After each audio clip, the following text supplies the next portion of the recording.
धर्म का संचय करो। यह संचय ऐसा संचय है जो अगर अपव्यय न हो तो अनेकों जन्मों में पुण्य का लाभ देता है। धन का संचय करते रहते हो, नित्य व्यय होता रहता है। न व्यय होने से रुकता है, न संचय होने से संचित होता है। धर्म का संचय करो, कर्मों में व्यय करो। धर्म की आय तुम्हारी आस्था के रूप में तुम्हारे धर्म का संचय बनेगी। यह संचय ही तुम्हारे जीवन का सर्वश्रेष्ठ संचय होगा। धर्म के लिए अभी तक जो भी तुमने किया वह परंपरागत विश्वासों के आधार पर तुम्हारे धर्म के ठेकेदारों के द्वारा निर्धारित मान्यताओं के आधार पर था, और उन सभी का आधार तुम्हारा अपना व उन धर्म के ठेकेदारों का स्वार्थ था। जहाँ स्वार्थ और कामनाएं आ गईं, वह पूजा, भक्ति या धर्म दूषित हो जाता है। इसीलिए उस धर्म के द्वारा संसार में मानवता की भी रक्षा नहीं हो पाई। स्वार्थ ही धर्म, स्वार्थ पूर्ति के लिए किए कर्म ही पूजा बन गए। गुरुर्ब्रह्मा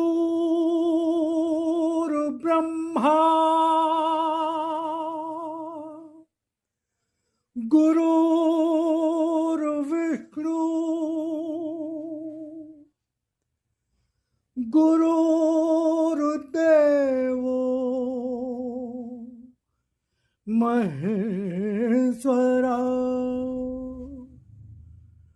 गुरुर्साक्षात् परब्रह्म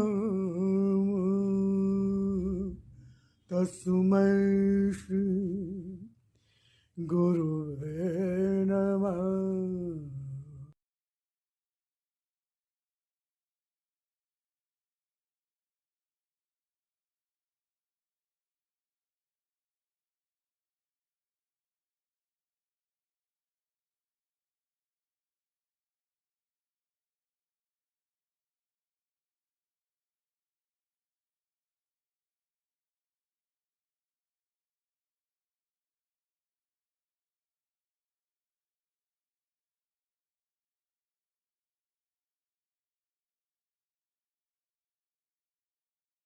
मैं यहाँ उस धर्म की बात कह रहा हूँ जो मैं अभी तक बताता रहा हूँ।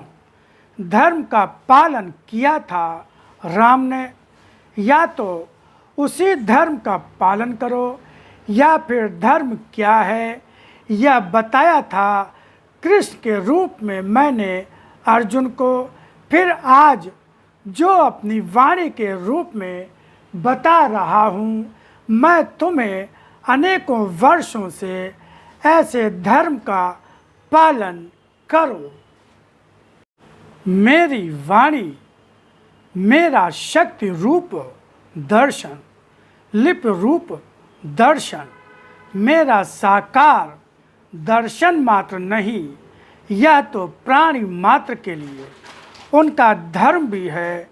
धर्म की दिशा भी धर्म पालन के रूप में तुम्हारा मेरे प्रति कर्तव्य भी। जब तक तुम्हारे कर्मों के द्वारा मेरे प्रति कर्तव्य का निर्वाह नहीं हुआ, तब तक वह धर्म कहाँ हुआ। मुझे मेरे धर्म में समझो और धर्म को कर्मों का रूप देकर धर्म का संचय करो। इन अखंड पाठों के द्वारा तो अभी तुम्हारा विश्वास भी एक निष्ठ नहीं हुआ, न ही चित्त एकाग्र हुआ और न बुद्धि में विवेक आया। फिर इस रूप में तो अभी तुमने धर्म को समझा भी नहीं। आँख बंद करके बैठो या ध्यान लगाओ, मगर क्या आँखों के बंद होने पर मन संसार से अलग एक क्षण को भी हो पाता है? मात्र आँख बंद करके बैठ जाना तो तुम्हारा एक ऐसा प्रदर्शन है जो स्वयं को ही छलता है और अन्यों को भी छलने के लिए एक ऐसा रूप धारण करना होता है जिसमें सत्य कहीं कुछ होता ही नहीं।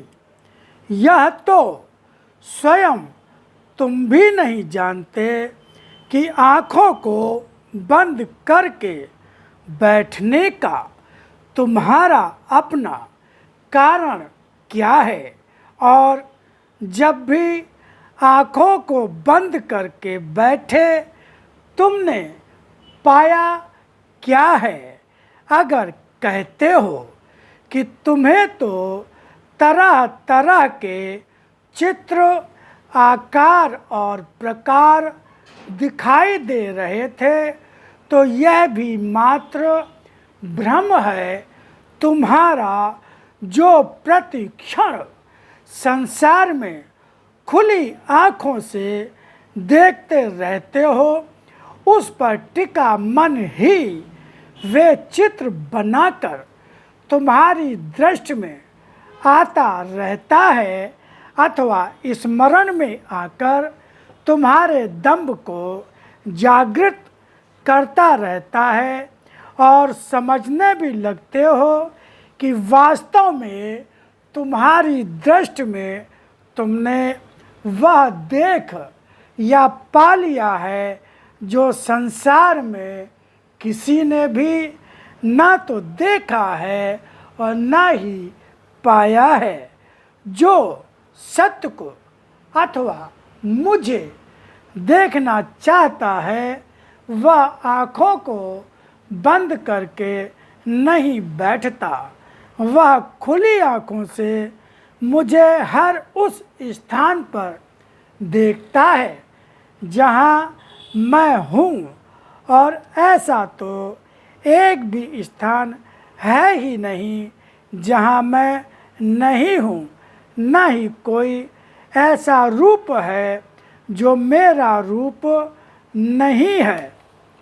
मन पर छाए उन विकारों को रोकने का प्रयत्न करो जो तुम्हें हर स्थान, हर रूप में मेरा दर्शन नहीं करने देते हैं। आँख बंद करके बैठो, आँख बंद करके रोटी की कल्पना करने से पेट नहीं भर लेते, मगर आँख बंद करके मुझे देख भी लेते हो और मेरे दर्शन का फल भी पा लेते हो। हर कुछ जो भी पाना चाहते रहे हो, पहले उसे पाने के लिए प्रयास किया है।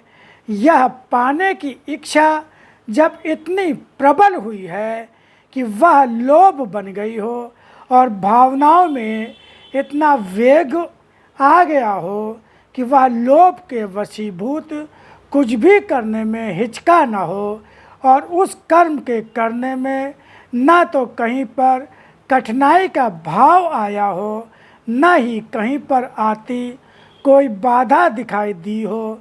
बस एक निश्चय लेकर हर कुछ करने का निर्णय लेकर ही बढ़े हो, और उसे पाने के लिए जो भी प्रयास किए हैं उस बीच सोचा भी नहीं कि जो कर रहे हो वह धर्म संगत है या अधर्म है, वह सत्य है या असत्य, अथवा वह पाप है या पुण्य है।